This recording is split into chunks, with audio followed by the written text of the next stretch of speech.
Hey guys, welcome to the IHTHT podcast. If you will notice, we're in a different space today. Yeah. I am at Lydia's house, Lydia Yoon.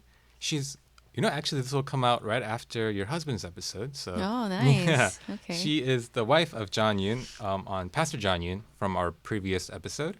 And they've opened up the house so I can come and look at their space. And this is where they would record the Bud Honey podcast. Yes, We when are- it happens. We are eagerly waiting. You said that so graciously. No, I asked him to come because I have a newborn. Well, of course, and of course, Yeah. I more than happy to oblige. Yes, thank you. I mean, Zion is how old now? He's coming into 8 weeks now, I think. 8 weeks. Yeah, That's about 2 months, yeah. That's Yep. literally he needs attention 24/7. There's Yeah, like not a yeah. moment that you can take your eyes off of Right, him. right, yes. Wow. Like such a cute little potato. Yeah, right I now. know. He really is a potato. Yeah, He's yeah. getting heavier by the day.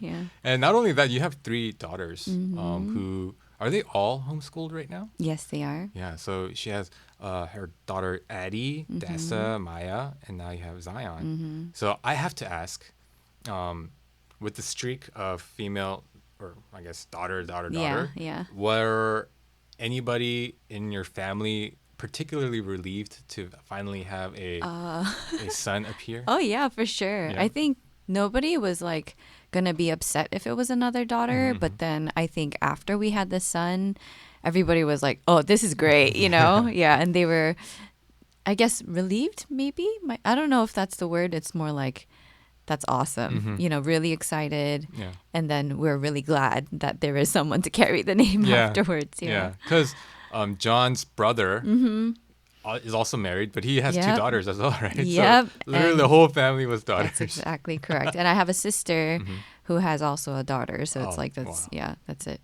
Yeah. All You know- girls so far. That's like an interesting trend because I have 2 daughters and my brother also has 2 daughters. Yeah. I see a lot of families where it's just all daughters. Yeah, that's so interesting. Yeah. I hear it happens like year by year. Like it's like a bunch of girls at once and then a bunch of guys at once. Huh. Yeah, I'm not sure. Yeah, that's Seems to be interesting. accurate though. Maybe Zion is the Yes. start of the That's sun right. phase. Yeah, that's what we're hoping for. We Yeah. already have some good news on the way. So Oh, wow. yeah, Awesome. yeah. So today I wanted to come talk to you really about motherhood in general. Just because, like we said, you have 4 kids now. You homeschool. And I feel like you have purpose in that. Yeah. Like it's not just something like, I'm sure it wasn't a nonchalant decision. Oh that you yeah, made, definitely not. right? And being a wife of a pastor who is also very much a ministry leader. If you guys don't know, she is a absolutely incredible singer and writer. Singer songwriter, is that the right term? Yeah, I guess that's what you would call it. Yeah. And Yeah. so it's not like you have a lack of things to do, right? You have plenty of things on your plate, but the fact that you do all these things at home and all these things in motherhood that I think we can all kind of learn from is the reason why I wanted to talk to you. That's cool. Yeah. But there's also another, like, this is just mind-boggling to me, is another crazy fact is you gave birth to your son in this very house. Yes. Yeah. So I want to hear about, like, because I've experienced 2 births Yeah. at the hospital. Right. And even the hospital doesn't feel adequate enough to bring in a child. Like, it feels like this is chaotic and I can't believe this is happening. So yeah. I want to hear more about that. Yes. But let's table that for now. So can I just ask you about, like, what is motherhood to you? Wow, that's a loaded question, but motherhood to me is a life transforming, deepening, maturing, just I guess a part of my identity that I didn't know that I had, but it's like it's like one of those things that opens up to you once you become a mother, and there's no escape. Yeah. And I say that in the best and worst way, I guess, because if we had the choice of escaping, it's even something like marriage, right? If you have the option of divorce, you can leave. You can leave. But I guess, oh my gosh, that's terrible to think of. But Right.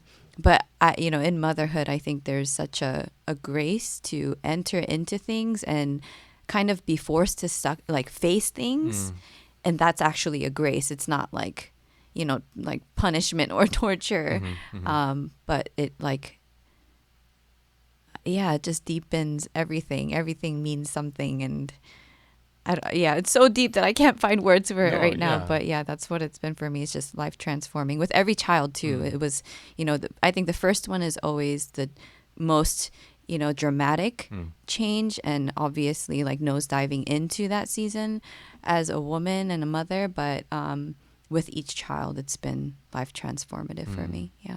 What would you say to people who say, I don't want to become a parent because it looks too difficult?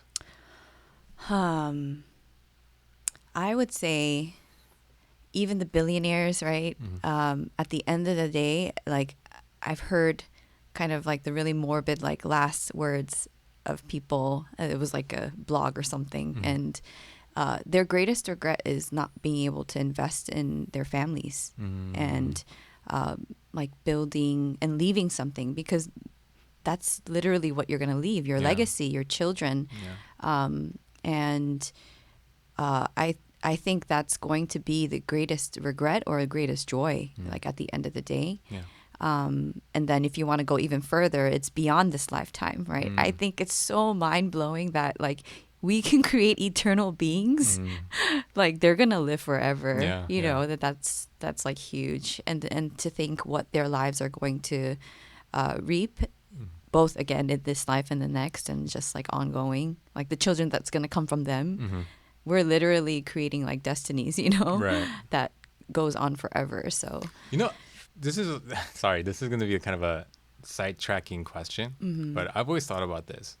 Do you think the soul is created once a child is formed, or does God have like souls in like storage bin somewhere and like like?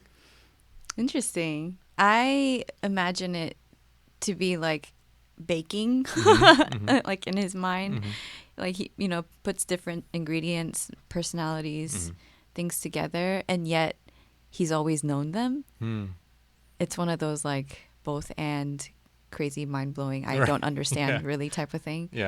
But you're saying like, are they set personalities or like?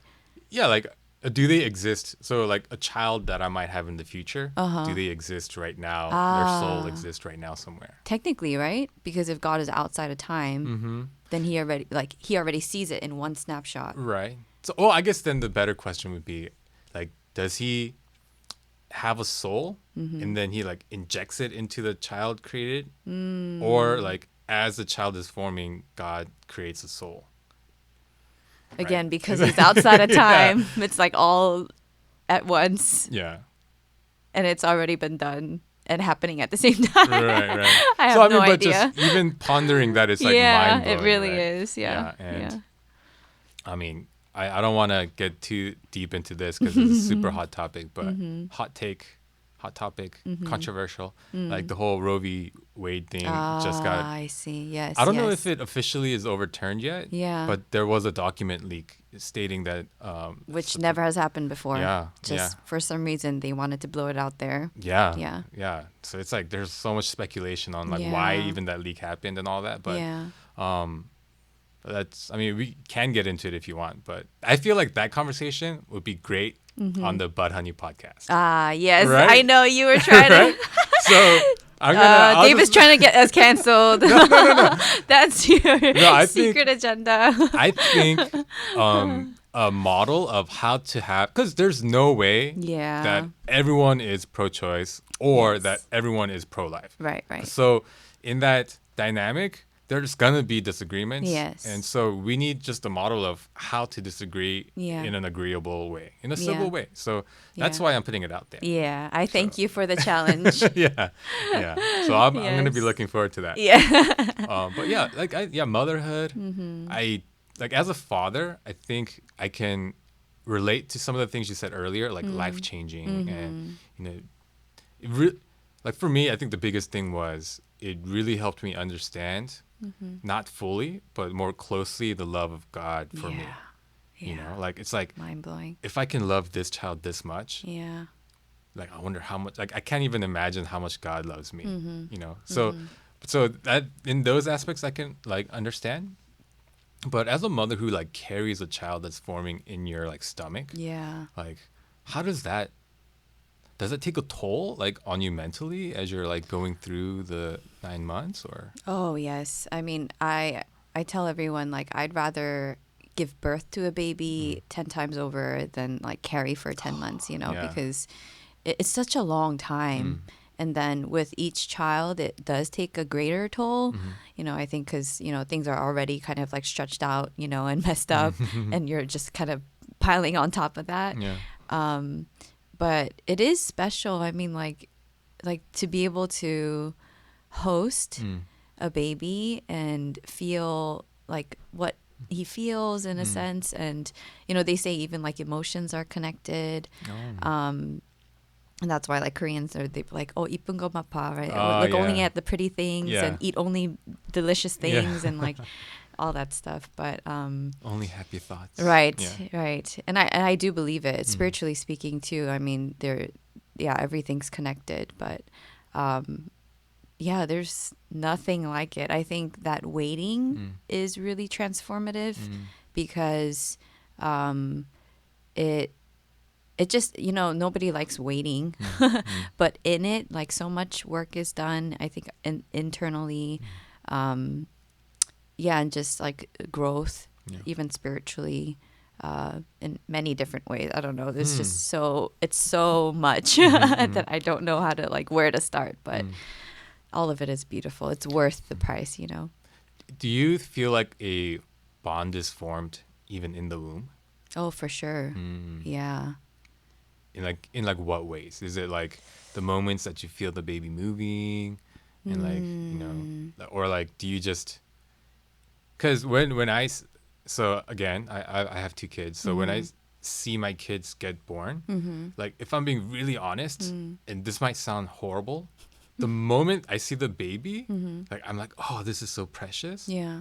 But like I don't feel any sort of chung, like that bond in that like in that moment. It's like, oh, it's a new child, Yeah. but it's not like I don't think that bond, like the bond I have with my first daughter, Aisley, Yeah. I think it's formed over time after her birth. Right, right. But like in the immediate aftermath of the birth, Yeah. if I'm being really honest with myself, I don't know that there's like an innate bond that's right there. And actually, I would argue that it's different for every mother, too. There are moms that don't feel the bond even right after the baby is born, and it takes a few months to get there. And so I'm obviously purely speaking out of my own experience. But I think it's easiest with the first child because you're not multitasking, right? You're like Right. sitting there Yeah. listening to classical music or doing whatever you need to do, nesting, dreaming, and really excited. So I think that helps create more of like the emotional bond. And then with more children, you're not really thinking, sitting there. Like here flutters, when you feel the baby, you acknowledge the baby, you think of the baby, but it's harder to give that like mental space, I Yeah. guess, to the child. But regardless, it's like the baby's there. Like the whole time and you're there. And so I think that presence alone, for me at least, has like it creates that initial bond. And then when the baby's born, it's like, oh my gosh, I carried you inside of me for 10 months, like that all really, I think, helps create the immediate bond for me. Like luckily I haven't had the problem of disconnection with my children, so yeah, it was like pretty much immediate for me, especially after they're born. Yeah. But that was a good disclaimer you put in that not all mothers have that. Yeah. I mean, the whole postpartum depression is very real, Yeah. right? Yeah. I mean, the most shocking thing for me when I like first saw my wife giving birth in like the first doctor's visit, not even actually even before we get discharged, Yeah. there's a doctor who comes by and says, if you have any thoughts of suicide Yeah. or like desire to hurt the baby, like you have to go to the hospital. And the fact that they have to give that disclaimer means Yeah. that there's enough people who go through that, right? Yes. So there's an actual like that's like not because you're a terrible person or a terrible mother or anything like that. It's just it's a Yeah. normal like part of it, like something chemical imbalance in Oh the brain. yes, the Something hormones are, you know, right, right. it's crazy. Like Yeah. for me, it manifests more physically, and luckily, I haven't experienced more of the emotional aspects of it. Mm-hmm. Maybe I have with the first one, but I can't tell if that was like postpartum depression or if it was like more circumstantial for me. But I mean, pregnancy alone, it just your body goes through so much. Yeah. I actually have been like kind of breaking out at hives. I think, Oh, like really? trying to. I feel like that's from my hormonal, like coming back to normal now. So that's been one of the things I'm dealing with. But that, I mean, Oh, yeah, we gosh. just go through so much. Yeah, Yeah. Oh man. So I wanted to ask you, since you have like 4 kids, was there a difference in how you handled giving birth at each sequence? Oh yes. Like, so how did that look like? So when Addie was being born, what were Yeah. your emotions like? And Well, just practically speaking, I dreamed of this home water birth that I had with my fourth child since I was pregnant with Addie, but then I was kind of talked out of it. And it's my first time, and so the mothers around me at that time were like, heck no, like you think you're gonna do that? Like no way. And so I'm like, oh, I guess maybe my dreams are a little more grand than I expect for myself, and so I kind of let go of it really quickly. I had an epidural in the hospital with a doctor, and it was great. Honestly, you know, like I didn't feel a thing, and yeah, it was still good for what it was. But then the second time I was on this like faith journey, and I was convicted to do, you know, completely natural, and I did that with a midwife at the hospital. And that was wonderful too. And then the third time with Maya, it was another. sorry, on the second time, as you were like giving birth to Dasa, Yeah. did you have any sort of like, because you have a kid at home already, right? So it's like Yes. you're mentally preoccupied. So like, were there like anything? How did that factor into your? Actually, yeah, Addie was being babysat. I'm not sure what time of day it was, but I was okay. And I talked about it with Shirley, right? And she shared with me how concerned she was for Aisley, Yeah. and she just wanted to get back home. She Yeah. literally went home after 24 hours in Yeah, the hospital. I was shocked. No, it was. I was not quick. that way. I was like, let's take our time. I think obviously I was concerned whether Addie was doing okay, but she was. And she seemed to have an understanding, you know, that like mommy's gonna come back and we're having a baby. And so I wasn't like too worried for her. Yeah, I was just more present, I think, with having Dasa. And because the birth experience was fresh, you know, it was like new all around. I was more engaged with that than like getting back home. Right, because you don't have an epidural this time around. Yeah, I'm for sure. It's very different. Yeah, Yes, yeah. it was very different. And then with Maya, it was another midwife at the hospital, but she like manhandled me. It was not good. It was. Oh, no. It was not good. Yes, it was quick, but I did not appreciate the care that she gave me. But then with this one again, with the home birth, I had a midwife like not in the hospital system, so that was entirely different. The prenatal care is honestly probably one of the best things about like what I got to experience, because I think at the hospital it's more like they tend to your symptoms and they do what they can to make you feel better in a sense. But the midwife was much more in tune with like holistic health and preventative care. So for one example is like GBS group B strep, which is very common in women. It's like 1 out of 4 or something. And you need to, if you have that strain in your system, then you need to get antibiotics while you're giving birth. And so I was positive for all 3 of my pregnancies, but with this one, she had me like on vitamin D and probiotics, and it actually cured it. Like, oh wow, I was negative for the first time in my life. Wow. And I didn't have to worry about getting antibiotics while I was giving birth. And it was actually like it burns like in your veins. Like you'd think it's just an IV, but with Addie, the IVs were the worst part of my giving birth because I had the epidural and they went fishing for my veins and I was like looking like a druggie. by the time I think 4 nurses got through me, they stabbed me like 20 times. Wow. It was Yeah. like the worst. So And because they're also like drawing blood from you throughout the yeah. process, right? Are they? I don't know. I remember Shirley. Oh wait, was it a before? Yeah, that was probably Actual birth? during like the prenatal care when you're doing testing and stuff. Yeah. But for while you're giving birth, I think it's just like fluids or like the antibiotics and stuff like that. Yeah. Yeah. Wow. Wow. So you really had, and not only the circumstances of the birth, like whether it was with epidural or natural or whatnot. At least for your 3 daughters, they were all in separate, like different locations, Yes, right? they were, Like yeah. New York, Kansas City, and Georgia. Yep. Did that have any effect on kind of your mentality?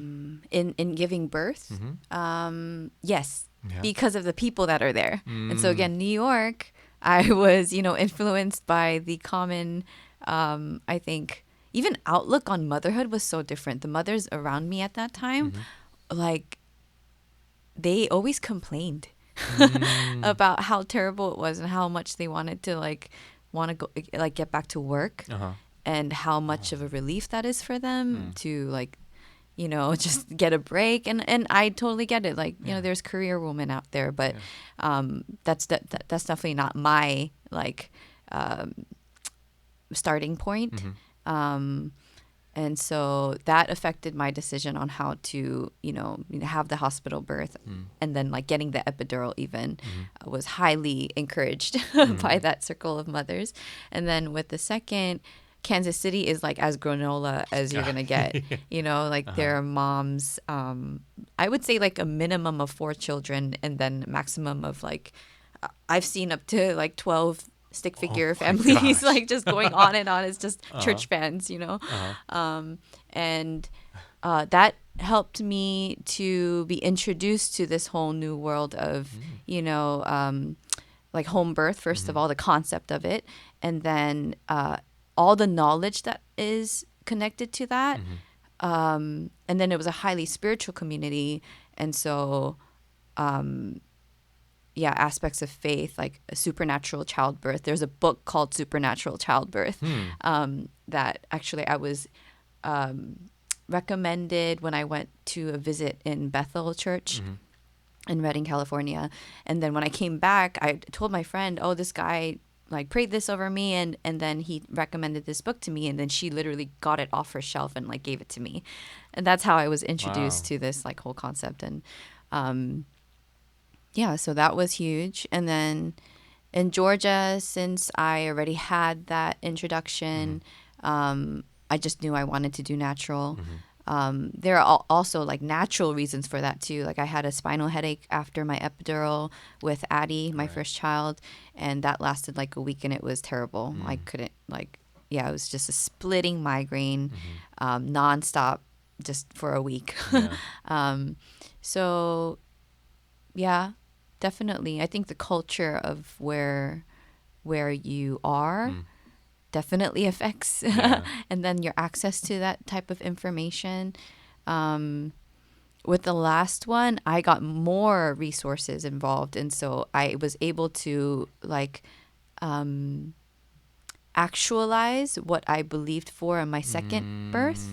I see. And I was able to prepare better, and so it actually happened the way that I was aiming for. So when you say the second birth, you're talking about what you read about the supernatural childbirth. I recall you explaining this a while back, but can you explain one more time what that is? Okay, so the concept is that if childbearing pain was a direct result of the fall, and then Jesus became the curse for us on the cross, then why do we suffer childbearing pain? And I was like, oh, okay. I mean, logically speaking, that makes sense to me. And then during that time, my faith conversation with the Lord was he had spoken to me about faith being no plan B. He's like, when you have 99% faith and then you have a 1%, well, if it doesn't work out, then it's because of this. You have this theology, you have this plan B, then it's not really, faith. And so when these two things met, I was like, okay, let's go for it. And I was really excited. And yeah, we prayed through it, and everything was like, I was so ready to go. Day came, and then it was like, early labor is not very painful, and so I was like, it's working, it's working. And then it started getting much more intense and painful. I was like, oh gosh, what's going on? And I'm like praying in the spirit, and John's like, we're playing worship music and everything. And I was like done. And I was already done. I was only 5 centimeters dilated. And I'm like, I looked at John with like tears in my eyes. I'm like, God, what? John, why isn't this working? And he's like, pray. And I asked God, and he's like, wait just a little bit longer. And then I was getting antibiotics for the GBS. And so I thought, like, they had a laboring tub. It's not a birthing tub. You're not allowed to have the baby there, but you're allowed to like labor in there. And so I was on like planning to go there after my antibiotics were done. And I thought that, the water is going to be what relieves my pain. And so I'm done. I'm about to get out, and I suddenly feel like the urge to push, like I have to go poo, which is the, telltale sign that baby is near. And that was literally like a minute or two from when they checked, and it was 5 centimeters. And then they're like, okay, that's weird. Let's check you again. And baby was coming. Oh, wow. And so she like just shot out. This is a little bit TMI, but she was still in her bag. And the midwife was really excited because, call, that's what they call it, like in the sack, babies are, it's like cool, right? So she was like trying to have her come out, and then like I pushed so hard it like splattered everywhere, like on 6 nurses and my midwife, and I was so embarrassed. But she slipped right out. It was like 6 minutes later she was born. And then for those of you who don't know, the baby is encased in like a water sack. Right, amniotic sack. So wait, is that what the water breaking is? Yeah, that is what the water. That's right. Yeah. So when the water breaks, it's that sack. Right? And I remember John telling me that like the Dalai Lama, like when they're selected, they have to be born that way in order to be eligible. Yeah, that's what the midwife said. She said, "You're gonna have a Dalai Lama birth," and I was like, "Ooh, whatever that means." But no, we burst that bubble quite literally. Wow. And then she came out, but when I looked back, actually. So up to the 5 was painful, and I had a lot of like revelation in that. But then the 5 to 10 and giving birth was completely painless. And when I look back again, the people that were praying for me at that time, they were praying for both a supernatural and a prophetic birth. And I felt like actually it was perfectly. That was only after I processed, because I was so distraught afterwards. I'm like so mad at God. I was like, God, I gave you everything. But then in processing at home with John through prayer, I was like, wow, actually he did exactly what I prayed for and what other people were praying. So what was the reason you think that like you felt pain up to the 5 centimeters? Oh, so the revelations actually I got was Matthew 24, I believe, where the signs of the end times, and the specific verse that he had me feel through my body was that if it wasn't for the sake of the elect, that he shortened the time, that literally no one would be saved. I had this like understanding of the end times that we'd be like victorious, walking through it like just warriors. Warriors, and like there's nothing to worry about. But I literally felt like I wasn't going to make it, through my body. And when I said, God, I have no more, that was when the baby came. And I felt like what he was saying to me, that's what it's going to be like. Like when we run out of everything, that grace is going to come and take us home. Like Jesus is going to split the sky. It's going to be glorious. But up until then, it really is going to be a fight. And to like hold on and to believe, even like I was believing for, wait, God, why isn't this working? That it is going to work. It's going to, you're going to have to go through that process though. So that's definitely marked my faith. Wow. Yeah. Oh, that's amazing though. That even through that, like the whole journey, I guess, is like kind of mind boggling. Yeah. That you like were in that place that could introduce you to, supernatural birth giving, and then throughout the whole process. Yeah, wow, that's awesome. Yeah. So being that the Dasa's birth was so revelatory, was it kind of anticlimactic when Maya was born, or were there different revelations in that? Yeah, Maya's was really confusing for me because I guess like I didn't really prepare with Maya. I just was like open for anything to happen. And sadly, I guess unfortunately, that was the attitude that brought like that circumstance. I think that midwife that I had come from another birth immediately because she was like already dressed out and like I could tell like she looked a little like she was sweating or something, and she just was trying to get over with it. There was no like tenderness, she came to me. I was laboring, and I was already experiencing, I think, transitional contractions, which are the more intense ones, but she went ahead and like popped my water without even like asking me for my consent. And what I realized that obviously popping your water will like quicken things, but then it also makes the contractions hurt so much more because there's less cushion. And so I thought I was gonna black out, literally. Like that's how painful it was. I think maybe it was 40 minutes of that, and then Maya came, but it was like seriously blindingly painful. And just kind of traumatic in that sense, because she just like, she even checked how dilated I was while I was contracting to see how my body was progressing. I don't know why that was necessary, but literally, like, it's painful just to be checked, even when you're not contracting. It's painful just contracting, But I don't know why she did that to me. I don't know what was happening, but it was literally the worst pain I've potentially ever experienced in my life. Wow. Yeah.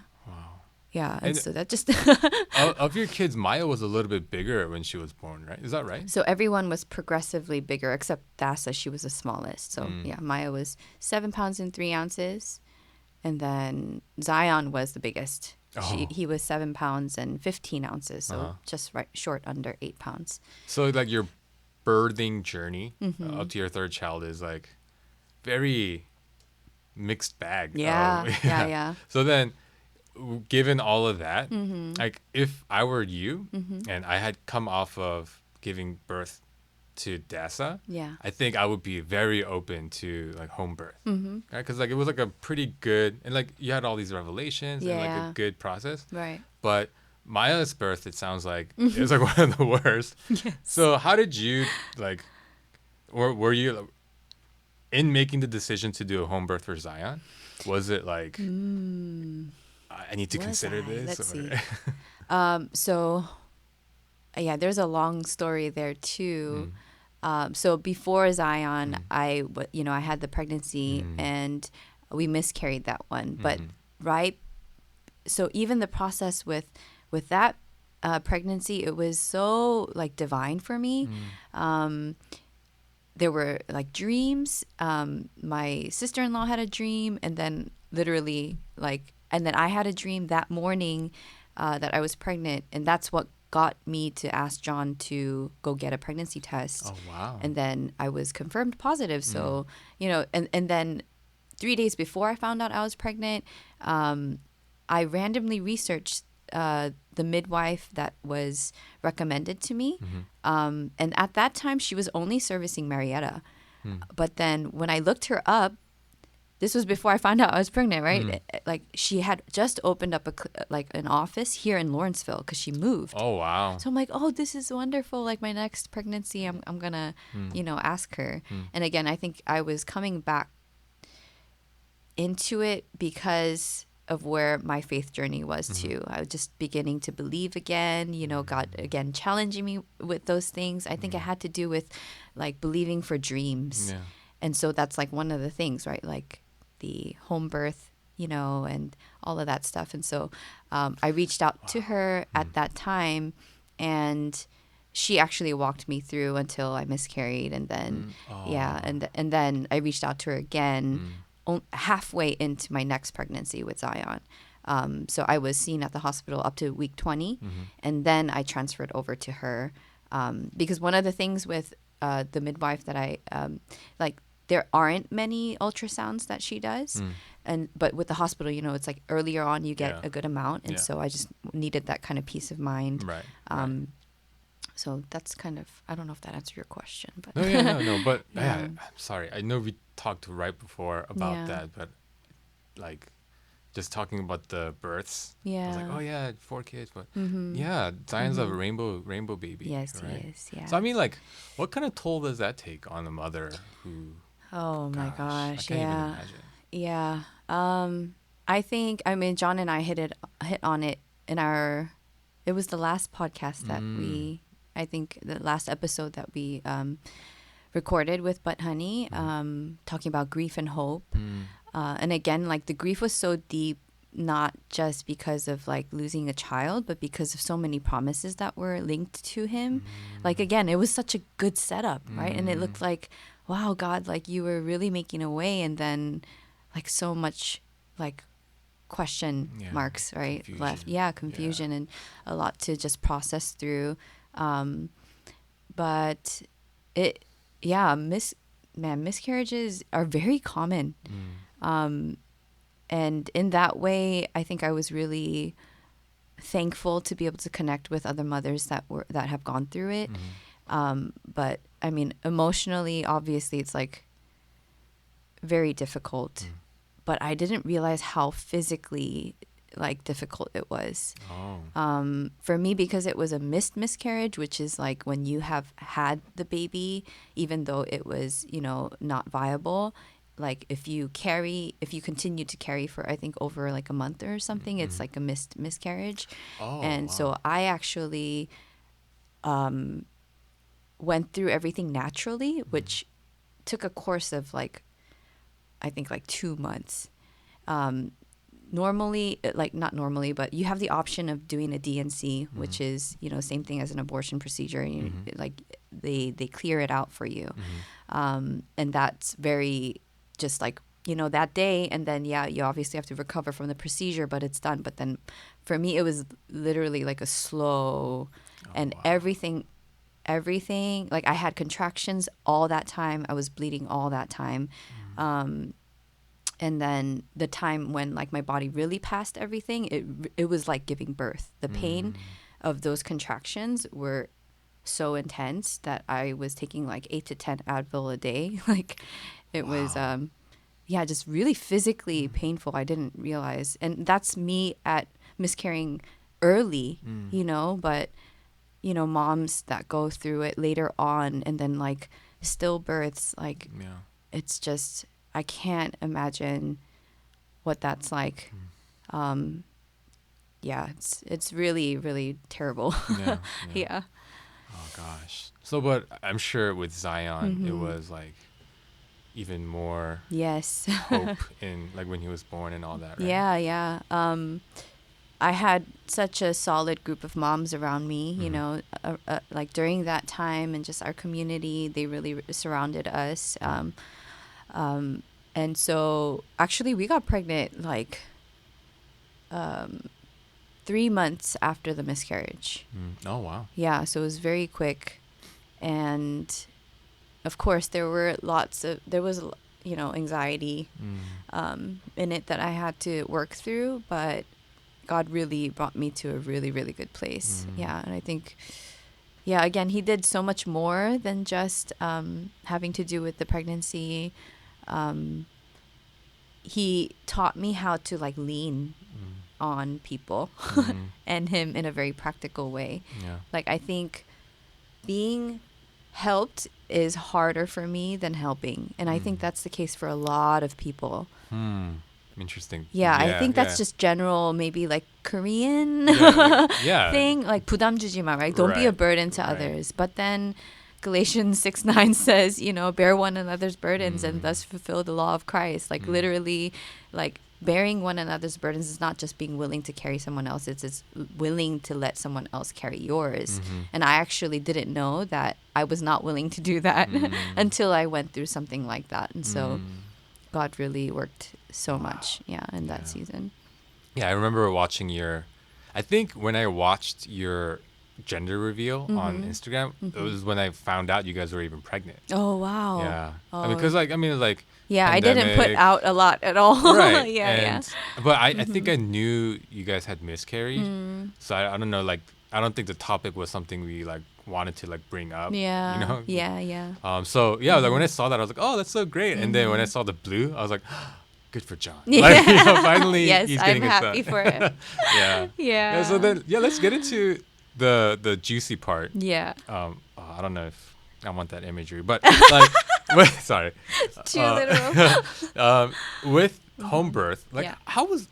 First of all, how does that even work? Okay. Like what aspects of it?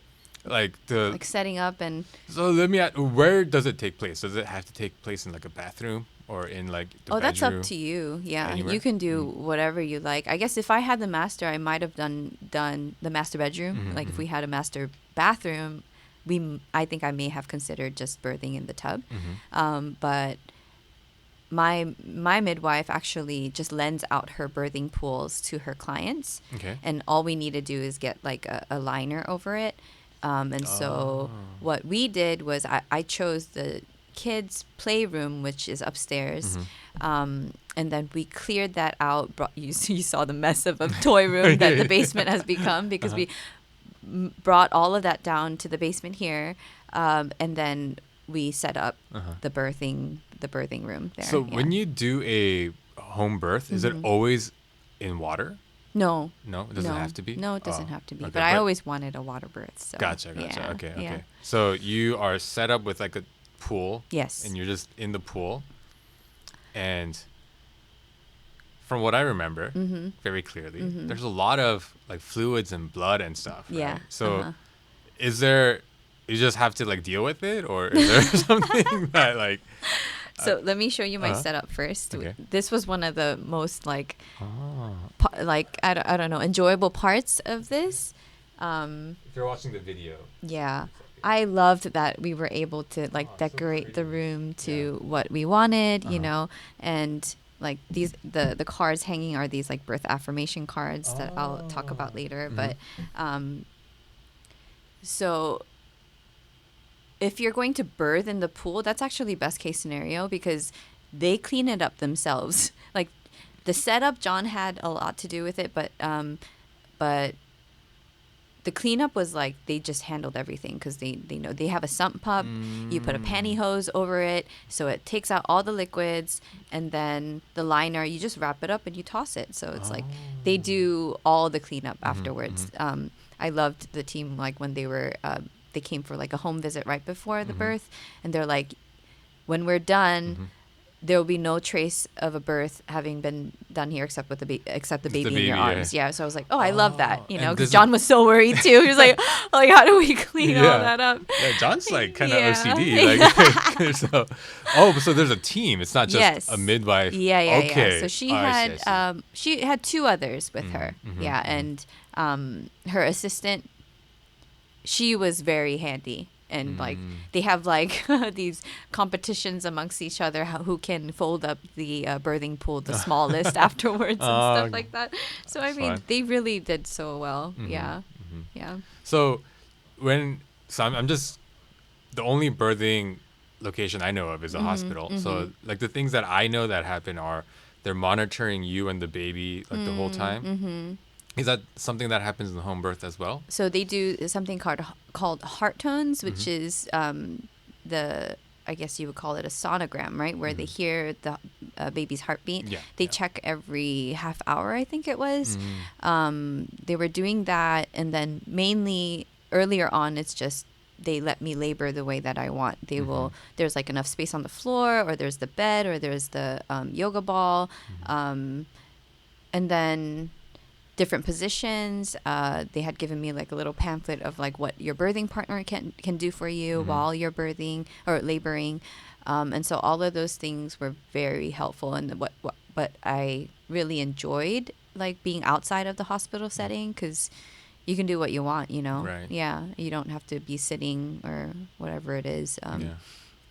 or in the bed. So that helped a lot. Okay. Yeah. With the heart tones, and then I don't know what else is not normal.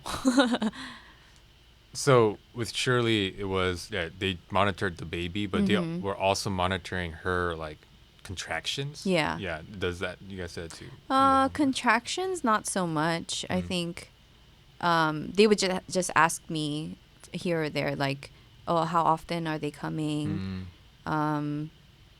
Like, how intense are they? But they can tell even just by my body language. Like, Yeah. oh, it's like gonna be soon or whatever it is. Yeah. Yeah. And you know, what, come to think of it, like looking at the picture, that is a much like cozier, calmer environment than a hospital, because hospitals always have that white light. Oh yeah. It's all very like Yeah. mechanical. I want to Sterile. say right, yeah, Yeah. sterile, yeah, and like so I can see that being a more calming like environment to give And birth. I had in. like a birthing playlist, worship playlist. Just it was great. Oh, wow. So what were the affirmation cards for? Okay, so this is like some of the preparation that I did this time around. I somehow during my pregnancy came across these like webinars of like pain-free birth, and it wasn't even necessarily like always in the context of faith. It's I think it's getting more well known out there, and so I came across one where they recommended these cards, and it's like this one. Wow. It says, what does it say? I breathe in and out, riding each contraction like a wave. Yeah. And so it gives you an affirmation. It gives you some type of encouragement to lock into. And on the back, there's like... Sorry, the focus no. It's okay. It's fine. Yeah, on the back, there's more, I guess, like a description of how you can engage in that encouragement. And so I would read through some of these. Wow. And I had them hanging already in my room. Like I slept mostly in the birthing room because we have a purple mattress there, and I couldn't sleep on my normal mattress while I was pregnant because it was so uncomfortable. So then doing that, and then there's a Christian hypnobirthing app, and they have tracks just speaking scripture. It's like meditation. Yeah, and you just sit there, and just like breathing, and you're speaking scripture over your body and saying things like this, like affirming your body and believing like this is a natural process, that I'm ready to do this, and it actually like prepared me like mentally, and I think that's what I was missing with Das's birth. It was I was prepared spiritually, but I wasn't prepared mentally on how to, like, what tools do I use when I'm experiencing those contractions and they're painful. What am I supposed to do, Right. But I took those webinars, and then just like all this information came my way, and it really helped me to engage and experience like the birth that I was wanting to experience. And I can't say it was like 100% pain-free, but it was, I would say 95% like pain-free actually. Yeah. And it was because of the way I prepared my brain, I think, to handle the sensation of these contractions. So what I think it did was, the sensation is usually, if you just like experience it, then it's painful. Oh, okay. This is actually really exciting. Sorry. I got excited. One of the activities that the webinar introduced was this, like you hold ice in your hands, and she tells you to wait like 30 seconds and then do it again for a minute, and then do it again for a minute and a half. And the first time, it's like, it hurts so much. It's like, oh, you just can't wait for it to be over. And then the second time, she like puts up a picture, and then it was like a beach, I think. And then you do it while you're looking at the beach and pretending you're there.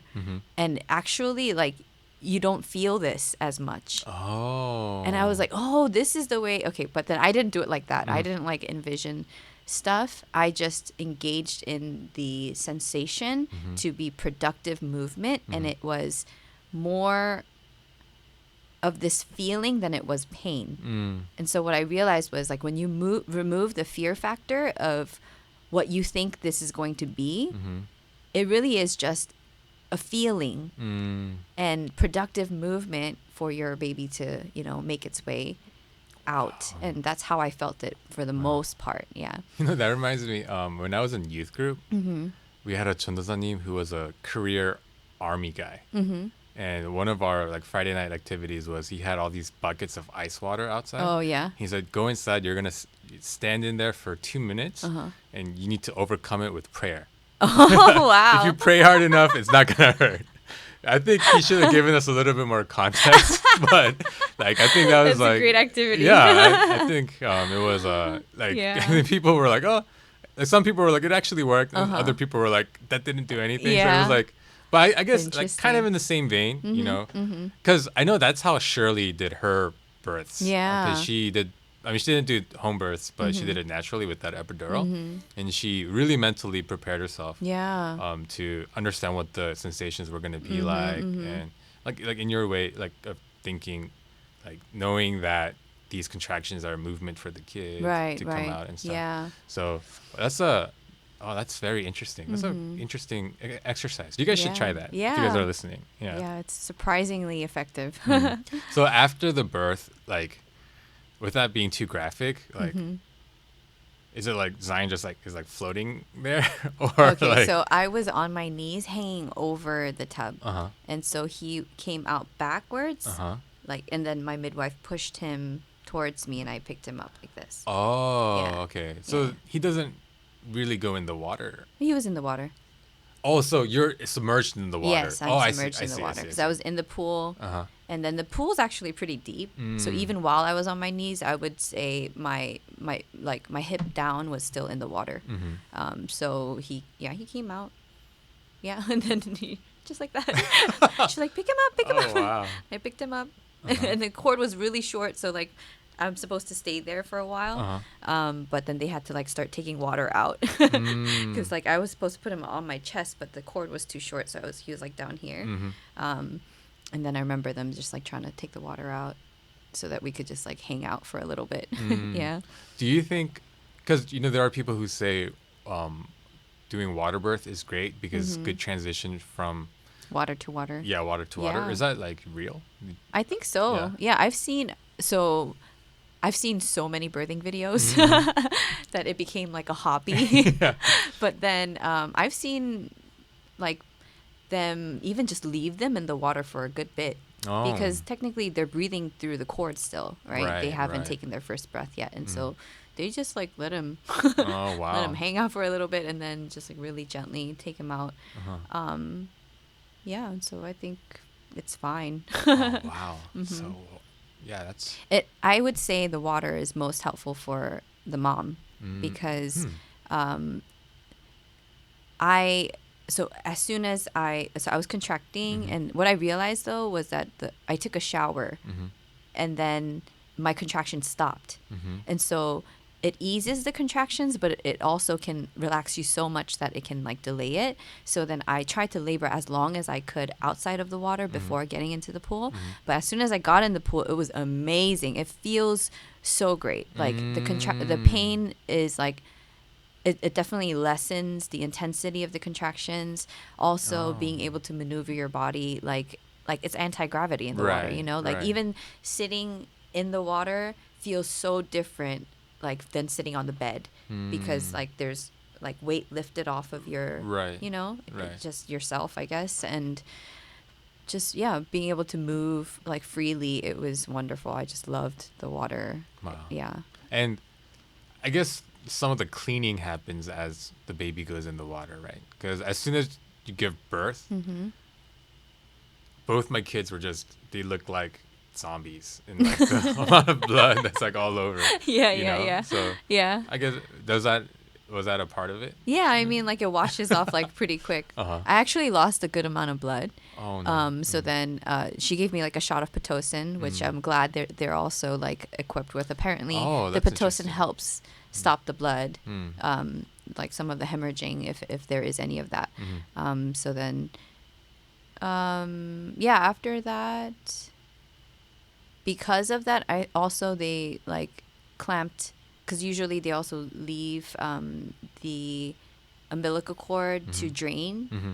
And actually it did drain. If it did fully drain before they snipped it. Mm-hmm. But then we came out of the pool pretty quick just because of the amount of blood that I lost. Yeah. So,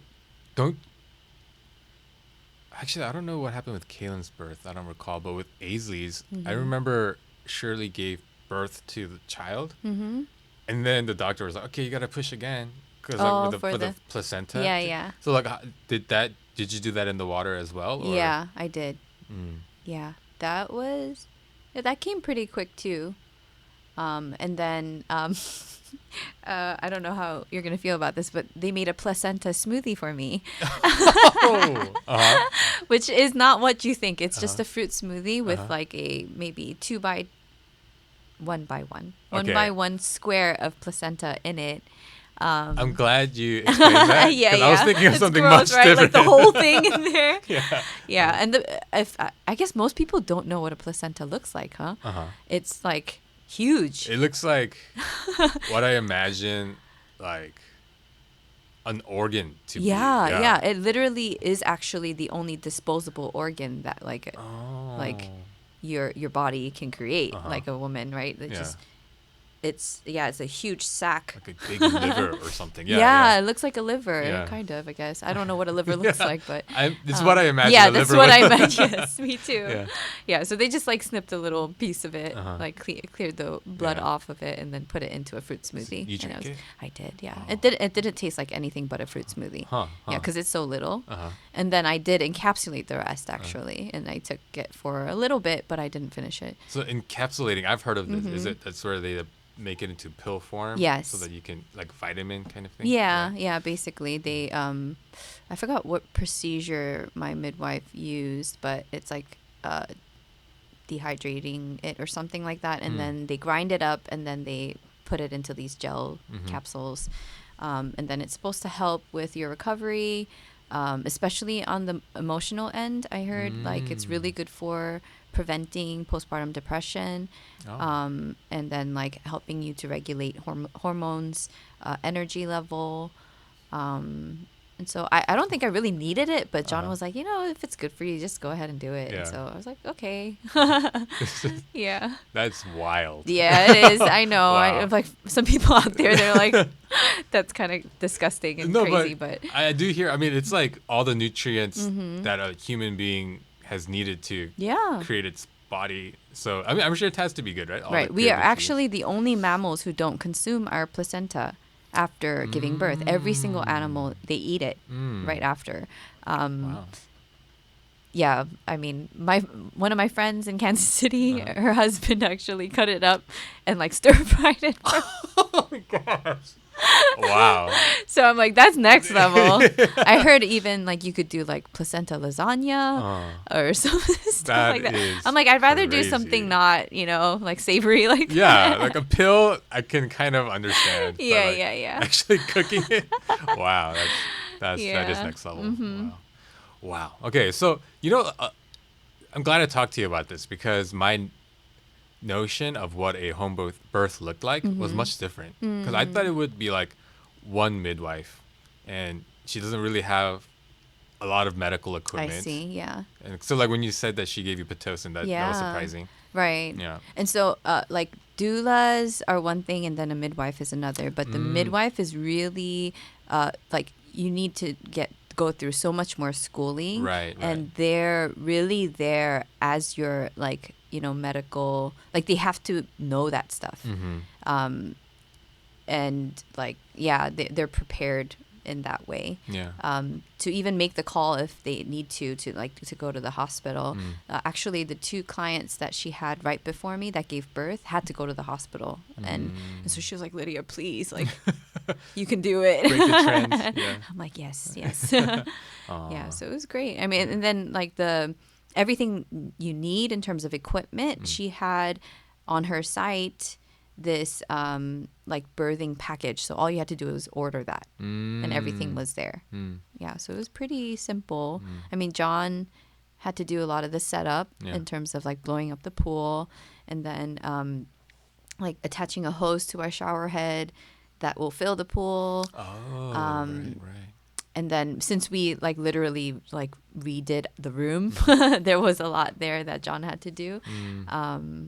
But other than that, I mean, it's very, well, no, John still had to do a lot more because in the hospital, I think there's more space for the birthing partner to just kind of like observe, but he had to be like really engaged with me. He was there the whole time, and John's like a great birthing partner. Like he just, you know, like, and this time I gave him more information. He was like, this is more you can do.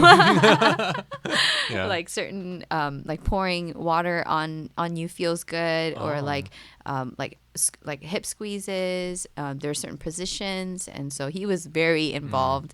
And I know that was much more, what is it, like tasking for him, you know. But then he always wanted to give me my dream birth too, so he was willing to do that. Yeah. When Shirley gave birth, before she watched all these videos about how to like ease the contraction pains. So one thing I know really helped her was she labored on like a birthing ball, like a big yoga ball. Yeah. And like we like crossed our hands and like held like this. For whatever reason, it like eased the pain for her. So like cool. that's what we did. Yeah. Wow. That's But great. wow. Home births. It sounds pretty. So, with the birthing part of it done, how was the recovery? Because one comment Shirley made was she was out of the hospital so quick after Kaylin because she was so worried about Aisley. Yeah. But she's like, oh, now that Aisley and Kaylin have each other, if we have a third child, I'm gonna relax and I'm gonna chill at the hospital. Yes, girl, take your time. So, like, was there any disadvantages of recovering at home versus at a hospital? Well, so my angel of a sister-in-law actually had volunteered to take our kids like to her place for 3. I think it was supposed to be 2 nights at first, but she extended it to like a week. It was practically, Aw. so I had the best of both worlds. Like I think one of the benefits in the hospital is that you get that just alone time. If you do have other children, then you have time to recover, and then the nurses are taking care of you, and like literally you press a button, right, and you get what you need. But I think I had the better of all of that because the nurse was my husband. Shout out to Right? John. Yeah. And then also, my children were taken care of. Like, so it was getting hospital care, better than hospital care at home in the comfort of my home. Right.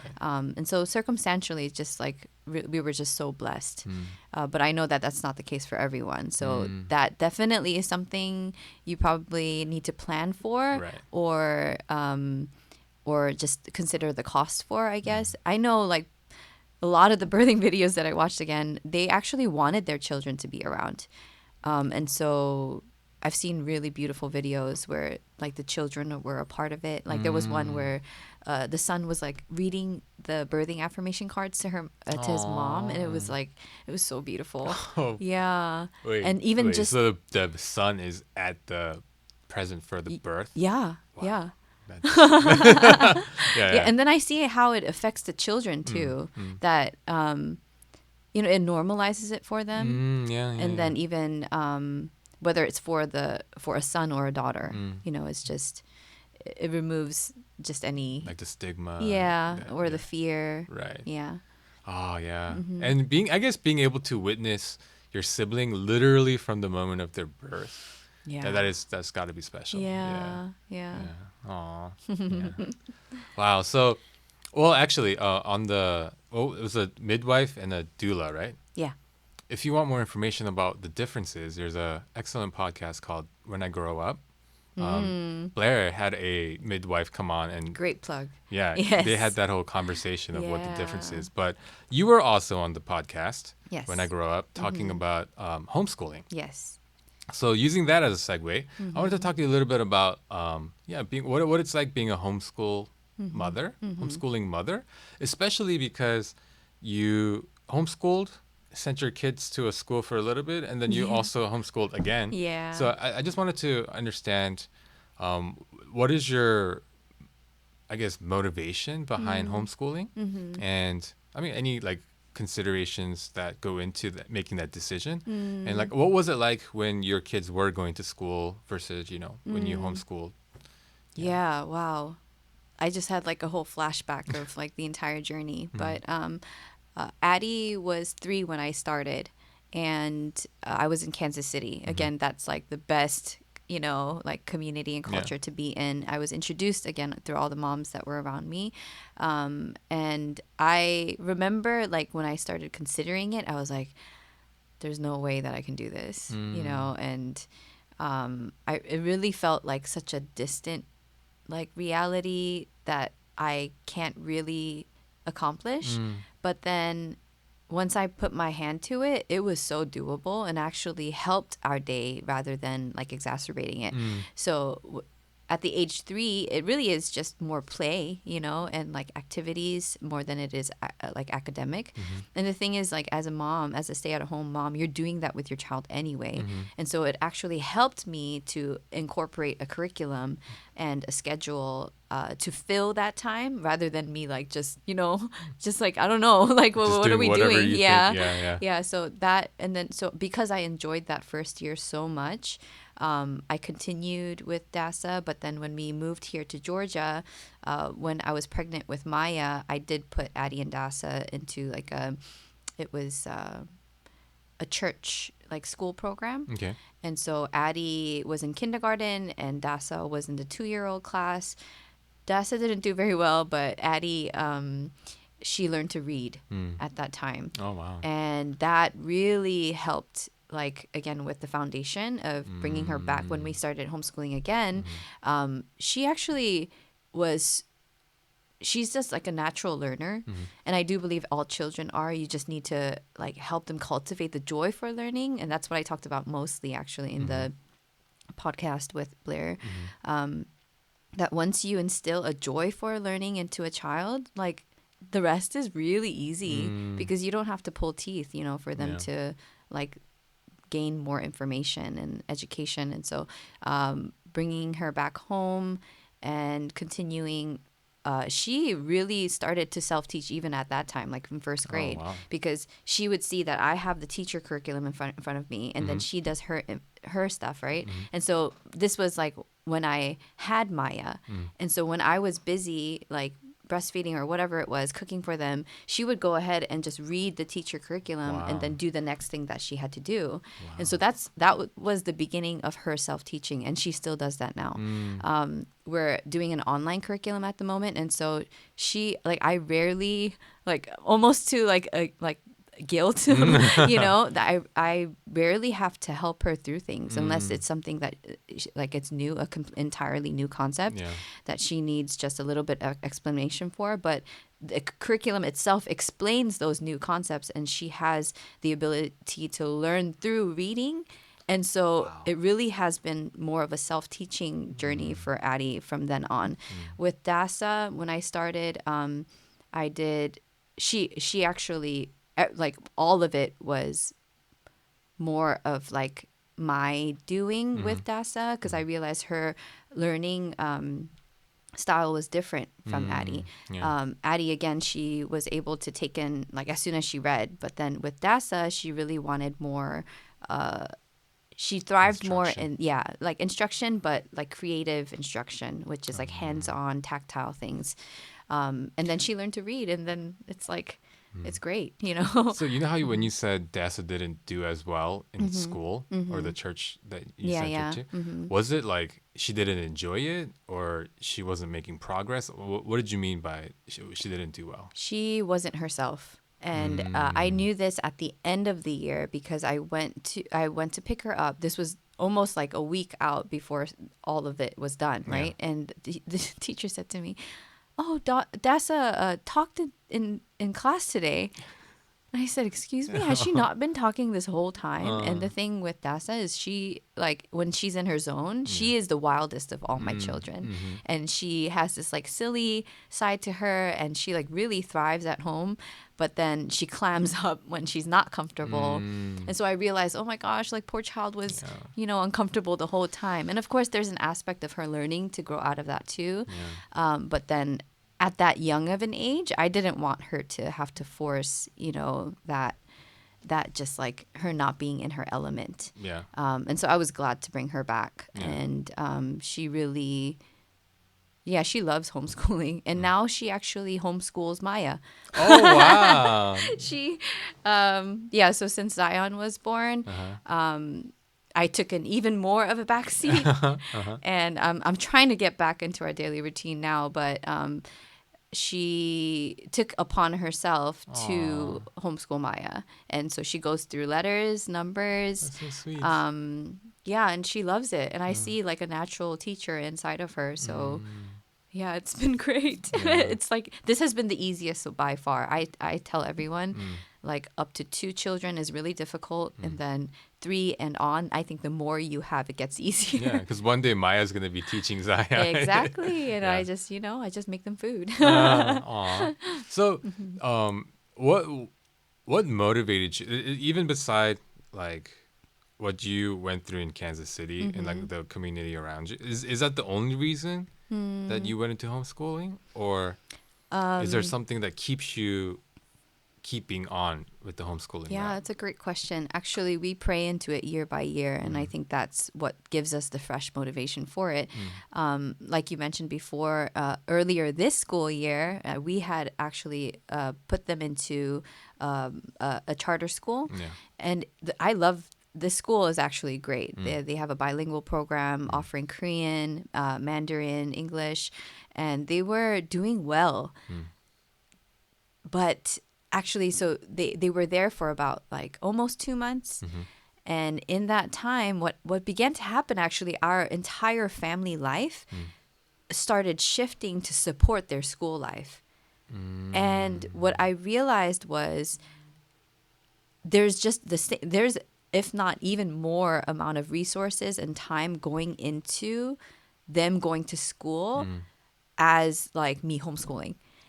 And then I realized that, well, but then I'm doing all of that, putting all those resources to support the teacher's agenda and not the agenda that I actually want to provide for my children, with a biblical background, with, just a worldview, like different things, like character things that I want to hit on with my children, like family time, like a culture that I want to establish. Like there was so much time, being poured into this secondary thing that I didn't really want to have as the pillar, like everything's pouring into this thing. Like, wait, why am I doing this? And that's why we brought them back.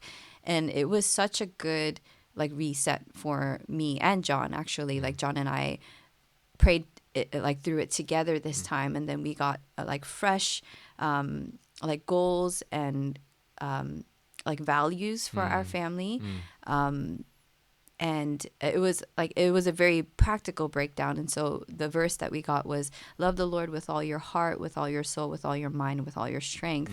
And then we actually created different parts of our schedule to reflect that value. And so like loving the Lord with your mind is where education comes in. And we incorporated like Bible, time, and then with heart, like worship, we started every morning with worship and prayer.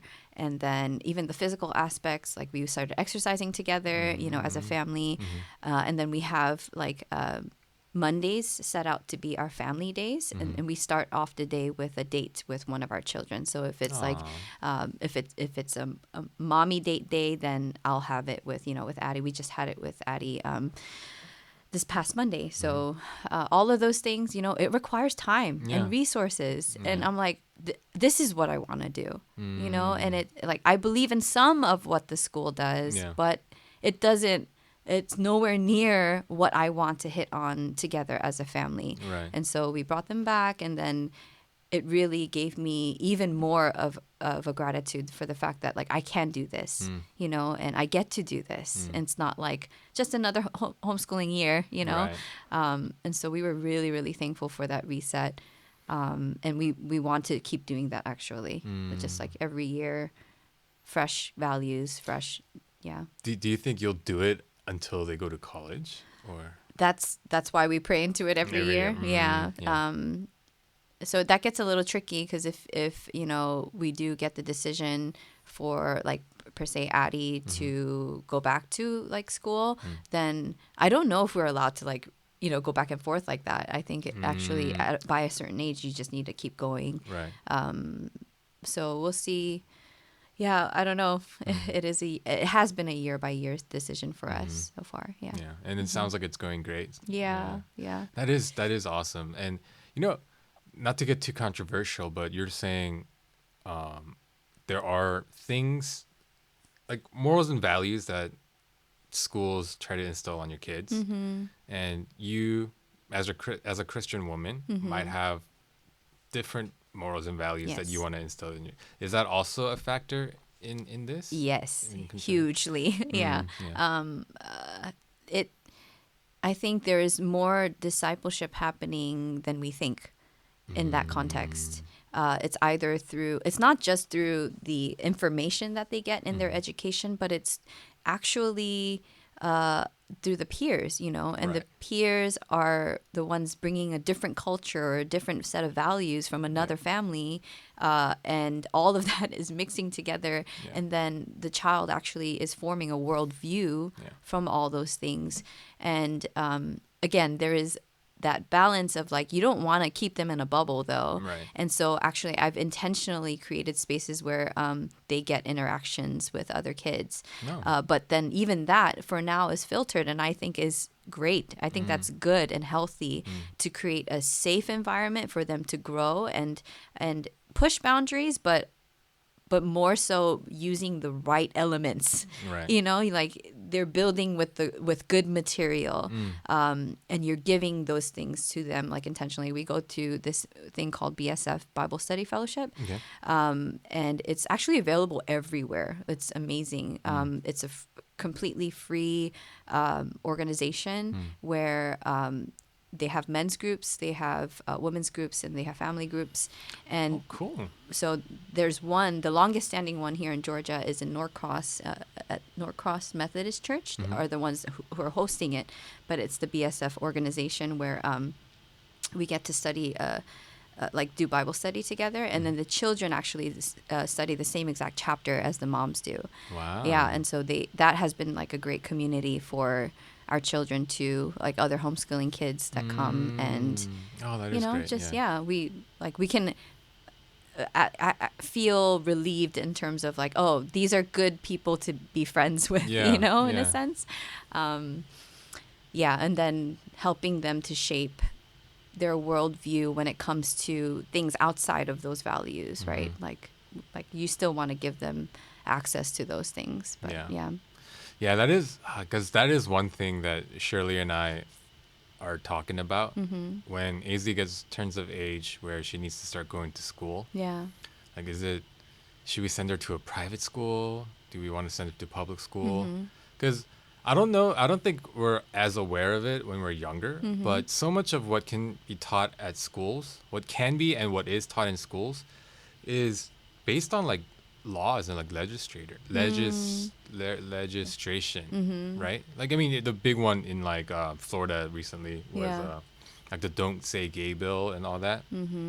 So like, it's not really the teacher saying this is the best thing to teach the kids. It's there are certain laws of like what can be taught to our kids, what should be taught, and you know, it's like who decides those laws and like who votes on them and like who's like next year when it's like a completely different party in power, like how is it gonna change? So like I think there is this fear that we have so little control of the information that our kids are taking in. Yeah. And this is like where they spend most of their waking hours, you know, like school.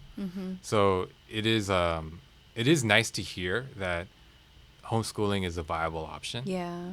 And like just talking to you and listening to the podcast that you did with Blair, it like destigmatized homeschooling a lot. Because I think I had this like bias that homeschooling is for like all the weird kids Yeah. got homeschooled, you Yeah, know, uh-huh. and you know, oh, it's because they had to get homeschooled because like, they can't fit in with the other kids, Right, like all right. these kind of things. Yeah. But yeah, wow. No, actually, what sold it to me especially was like interacting with the homeschooled children in Kansas City.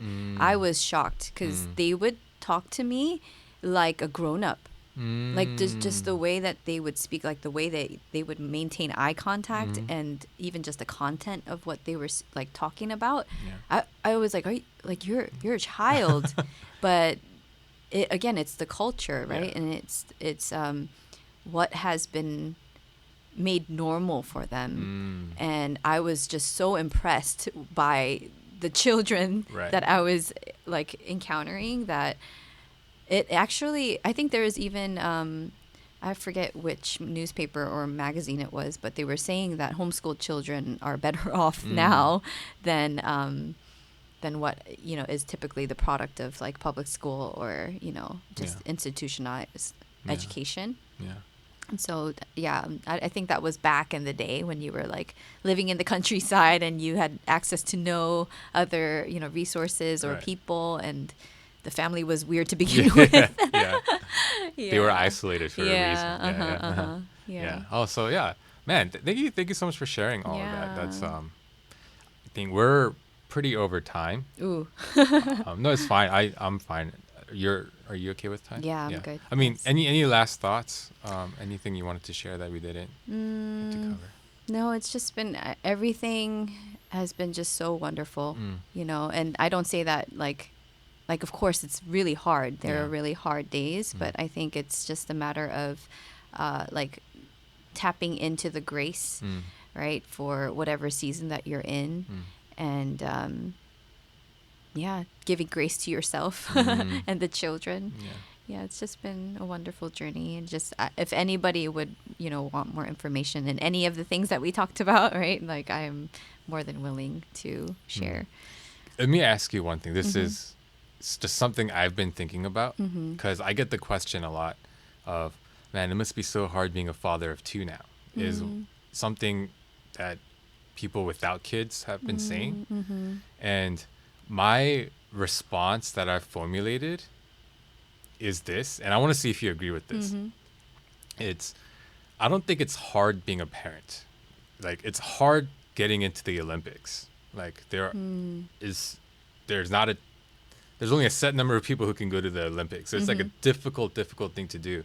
I think parenting, the difficulty comes with like how much are you willing to sacrifice of yourself to be a parent? Yeah. Do you think that's a fair statement? Yes, I think it's a fair statement, but also I think is only half of it because yes, sacrifice is real, but the benefits are real Yeah, too. for sure. You know, it's like that. I think you have to be real with the sacrifices, but it totally, you know, what you gain totally blows out, you know, the sacrifices. Like it doesn't even compare, you know, just the joy, the love, Yeah. you know, the relationships. Yeah. Like there's not even words to compare those things, I think. Just so. to give a small example of that, the other day, so from like 12 to 1, it's just me and Kaylin at home because that's when my mom has to go to her work. Yeah. And that's before Shirley has picked up Aisley to come back. Also, on Tuesday and Fridays, it's me and Kaylin and Aisley. But on Monday through Wednesday, it's just me and Kaylin for like an hour. Oh, yeah. And there are days where like I want to just veg, just lay on the couch and like scroll the phone, you know, like Instagram, whatever. Especially like certain days, like after I go to the gym, come home, I just want to like lay there. So initially, like when I like have to go and interact with Kaylin, it's like, oh, I'm making this sacrifice of my own personal time Yes. to do this. Yeah. But like as soon as I put down the phone and like playing with her, Yeah.